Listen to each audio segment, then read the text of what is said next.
2009, Operation Rescue, the biggest pedophile ring bust to ever happen. 670 suspects identified, 184 arrested, and 230 children saved. How did it happen? Europol authorities cracked the security to the server of boylover.net. This was an online forum where pedophiles talked and traded emails. Email was a preferred method of communication, as it's much harder for authorities to track down private emails than it is to take down a public forum. At its height, there were 70,000 members.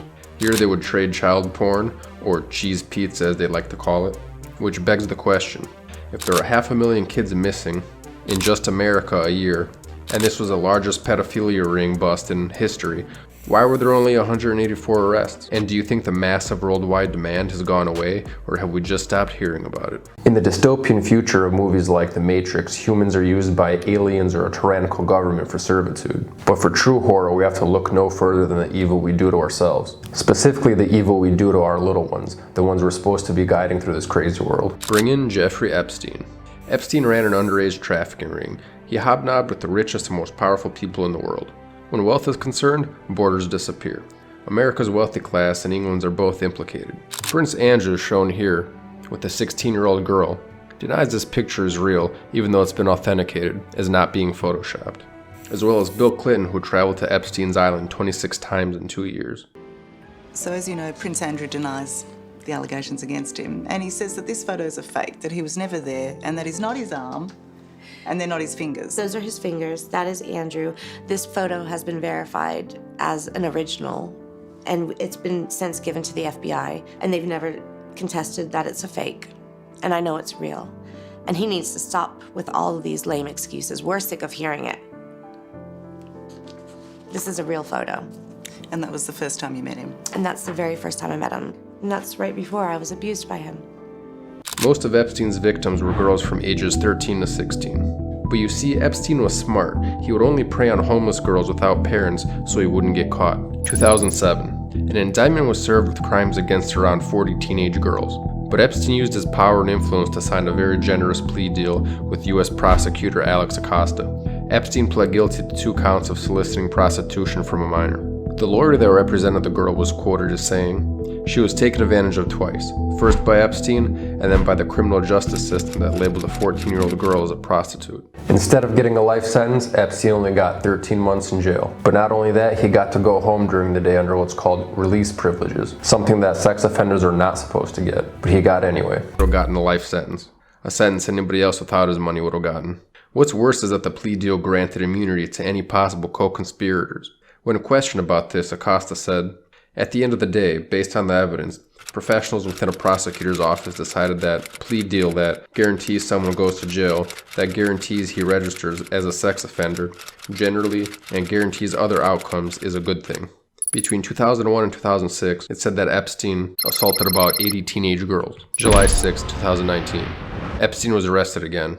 Manhattan U.S. Attorney's Office issued federal charges against him and his girlfriend, Ghislaine Maxwell, for sexual trafficking of minors. 6:30 a.m., July 23, 2019. Epstein was found dead in his cell. The official narrative? Suicide by hanging. But everyone else seems to think otherwise, including his autopsy doctor. I think that the evidence points toward homicide rather than suicide. Why? Because there are multiple 3 fractures in the hyoid bone, the thyroid cartilage, that are very unusual for suicide and more indicative of strangulation, homicidal strangulation.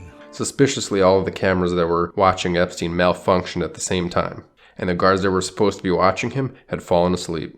But where does a man accumulate nearly unlimited wealth for all practical purposes? Enough to buy a private island, personal jets, and to rub shoulders with and have enough dirt on the elites? Fraud.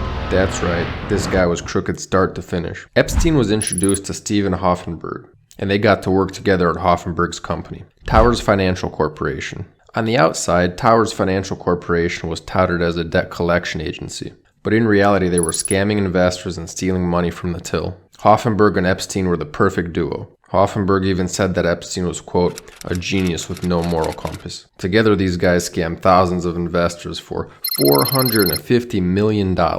Doesn't sound like much? Enough for a few gallons of gas with today's inflation.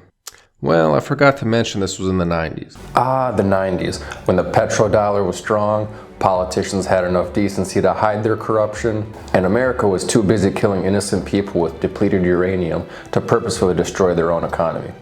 So in today's money, they stole around $1 billion. That's a billion with a B. In February of 1993, the Ponzi scheme imploded when an investigation started that led to Hoffenberg being sentenced to 20 years in prison. But what about our boy Jeffrey? Somehow he got off scot-free and managed to keep $100 million in 1993's money. How did he get away without a scratch? By this point, it's thought that he used his money to weasel his way in with politicians and the wealthy class, either through favors or blackmail revealing their pedophilic activities. Either way, he got his money. However, Ghislaine Maxwell, Epstein's significant other and accomplice, was arrested on July 2nd, 2020, by the FBI using Stingray, a mobile phone tracking technology that pinpointed her location. Ghislaine was found guilty of sex trafficking of minors. As a French citizen that holds multiple passports, and the fact that France doesn't extradite its own citizens, she was denied bail due to being a flight risk. If she fled to France as soon as Epstein was arrested, she would be a free woman with a lot of money. Any would-be criminals would be wise to study her situation. But keep in mind, most countries' authorities will work together against the individual. Extradition laws are very tricky. Instead, she's looking at 55 years in prison at the age of 60. Love truly is being able to finish each other's sentences.